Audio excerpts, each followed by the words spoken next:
Have you ever agreed to something, smiled like a functioning adult, said, no worries at all, and then immediately felt your soul leave your body? Like you're standing there nodding, but inside you're already calculating the consequences. The time you don't have, the energy you don't have, the resentment you're going to have, the tiny, polite rage you're going to fold up neatly and put in a drawer like it's a sweater, until it turns into a weird headache on a random Tuesday. And the wild part is, you didn't even want to say yes. Your mouth just did it. Like it has its own customer service department. If that's you, you might be a secret people pleaser. Not the obvious kind who's constantly volunteering to run the bake sale and sending heart emojis to everyone. I mean the stealth version. The one who looks calm, capable, maybe even a little chill on the outside, but internally is working overtime to keep everyone comfortable. And here's the twist. Most people think people pleasing is just being nice, or being insecure, or being fake. But psychologically, people pleasing is usually not about niceness, it's about safety. Let's walk into this gently, because if you are a people pleaser, you're probably already worried this video is going to call you out and hurt your feelings, which, honestly, is also a little bit people pleasing. Imagine this scene. Someone texts you, "Hey, quick favor?" And your nervous system lights up like a Christmas tree. Not because the favor is huge, but because there's a test hidden inside it. A social test. Will you be helpful enough? Will you be easy enough? Will you be liked enough? So you say yes. Not because you're overflowing with time and joy, but because your brain quietly believes that saying no has consequences. That's the core of people pleasing, the belief that your acceptance is conditional. That connection has to be earned. That if you disappoint someone, you might lose them. Or you might lose the version of them that feels warm and safe. People pleasers don't just avoid conflict, they avoid the emotional uncertainty that comes after conflict. The coldness, the distance, the vibe shift, the silence that feels like a closed door. So they preempt it, they manage it, they try to keep the room emotionally smooth the way some people keep their house clean. Not because it's fun, but because mess makes them anxious, and a lot of the time, this starts early. Maybe you grew up around unpredictable moods, are the kind of environment where you learn to scan faces like weather forecasts. Are they okay today? Are we safe? Is this a good moment to ask for something? You became a tiny emotional meteorologist. Or maybe you grew up in a home where love felt tied to performance. You got praised for being good, helpful, mature, easy, not for being messy or needy or complicated. So you learned that being lovable meant being low maintenance. And your brain did what brains always do when they discover a survival trick. It repeated it. This is why people pleasing can feel automatic. It's not a conscious choice every time. It's a learned response, a reflex. Your nervous system hears the possibility of disapproval and goes, nope, not today. So it offers a peace treaty before anyone asked for war. In psychology terms, you can think of people pleasing as a version of the fawn response. You've probably heard of fight, flight, freeze. Fawn is the cousin people forget, the tendency to appease a perceived threat by becoming agreeable, helpful, pleasing. It's not weakness, it's adaptation. It's your system choosing the strategy that historically kept you safest. And it makes sense, right? If you learned that conflict leads to punishment, rejection, or emotional withdrawal, your brain will treat no like stepping near a cliff edge. Now here's the sneaky part. People pleasing often looks like confidence. You might be the reliable one, the dependable one, the one who shows up, the one who says, I can handle it, even when you're drowning quietly. Because people pleasing isn't just saying yes to others, it's saying no to yourself. And it's agreeing to be the version of you that causes the least friction, and you get rewarded for it. That's what makes it sticky. People say, you're so kind, you're so easy to work with, you're so understanding. And a part of you feels proud, while another part of you feels invisible. Because your kindness isn't always freely chosen. Sometimes it's a trade. I'll be easy and you'll stay. Let's talk about what's happening in your brain in plain language. Your brain is basically running a social risk calculator. When someone asks for something or when you sense someone's disappointment, your brain estimates the cost of saying no. It imagines the worst case scenario, the awkward silence, the oh, okay, the subtle change in tone that feels like abandonment in miniature. And here's where research gets interesting. Psychologists have long studied rejection sensitivity, how strongly people react to the possibility of being rejected. If you have high rejection sensitivity, even small cues can feel huge. A delayed reply, a shorter message, a neutral facial expression. Your brain goes, something's wrong, and it's probably me. That's not because you're dramatic. It's because your system learned to treat subtle social shifts as important signals. Then there's something called the spotlight effect, where we overestimate how much other people notice us and judge us. You might feel like saying no will be remembered forever, when realistically most people will move on quickly. But your nervous system doesn't respond to what's realistic. It responds to what feels threatening. So you people please to reduce that threat. It's emotional pain prevention. Now, I want to be careful here because not all people pleasing is the same. Some people pleasers are extroverted and bubbly.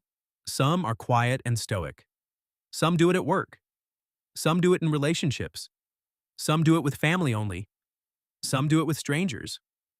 But the engine underneath is usually similar, a deep preference for emotional safety and social stability. And again, this is not a character flaw, it's a pattern. But patterns have costs. One cost is resentment. Quiet, polite resentment that shows up as exhaustion, irritation, and the feeling that you're always on. You might find yourself thinking, why am I the only one who cares this much? Or if I don't do it, nobody will. Or the classic, I'm fine, said through clenched teeth. Another cost is identity confusion. Because if you're always adjusting yourself to fit other people's comfort, you can lose track of what you actually want. You become so good at reading the room that you forget to read yourself. It's like being a talented DJ who can keep any party going, but you never get to pick the music you actually like. People pleasers often struggle with boundaries because boundaries create the exact thing they fear: disappointment. And for a people pleaser, someone's disappointment can feel like danger. Even if the person is reasonable, even if they'll be fine.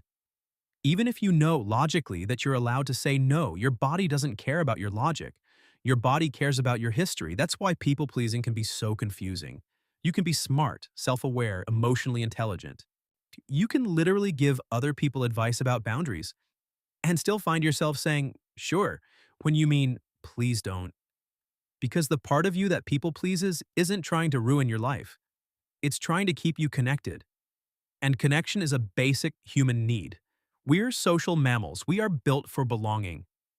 So if your brain learned that belonging is earned through pleasing, it will work hard to protect that belonging. Here's a metaphor that might land. Imagine your people-pleasing is like an internal smoke alarm. The smoke alarm's job is to protect you from fire. The problem is, sometimes it's so sensitive it goes off when you make toast. It's not evil, it's overprotective. People-pleasing is often a smoke alarm for rejection. It rings at the first hint of discomfort. So, the work isn't to rip the smoke alarm out of the ceiling and pretend you don't need safety. The work is to recalibrate it, to teach it the difference between actual threat and normal human disappointment. Because disappointment is part of life. It's not a sign you're failing. It's a sign you're human and other humans have preferences. Now let's talk about the secret part, the people-pleasing that doesn't look obvious. Secret people-pleasers often don't do grand favors. They do emotional labor. They manage tone. They soften messages. They add extra exclamation marks so they don't seem cold. They apologize in advance. They over-explain. They anticipate needs. They notice tension and rush to smooth it over like it's their job. They're the person who says, "Sorry, just a quick question," before asking a totally normal question. They're the person who laughs when someone makes a slightly mean joke because they don't want the room to get awkward. They're the person who feels responsible for everyone's vibe. And if you do that, I want you to hear this. You are not responsible for everyone's emotional weather. You can be kind without being responsible. And you can have boundaries without being cruel. One of the most powerful mindset shifts for people pleasers is realizing that no is not rejection. It's information. It's truth. It's a map of your capacity.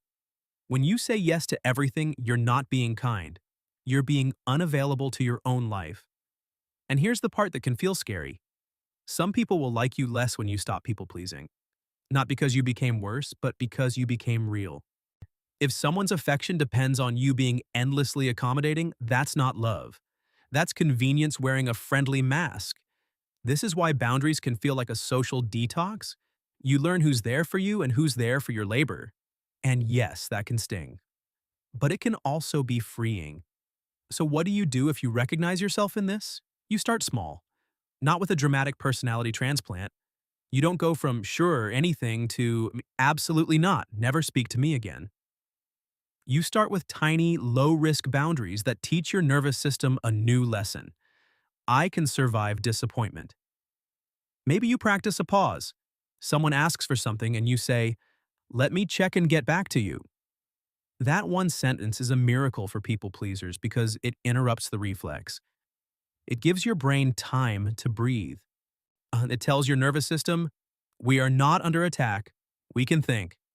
Then you practice clean honesty, not a long apology paragraph, just simple truth. I can't this time. I don't have the capacity. I'm going to pass. And you let the discomfort exist without rushing to fix it. That's the training. Because people-pleasing isn't fixed by better words. It's softened by better tolerance. Tolerance for discomfort, for other people's reactions, for the fact that you are allowed to be a separate person with separate needs.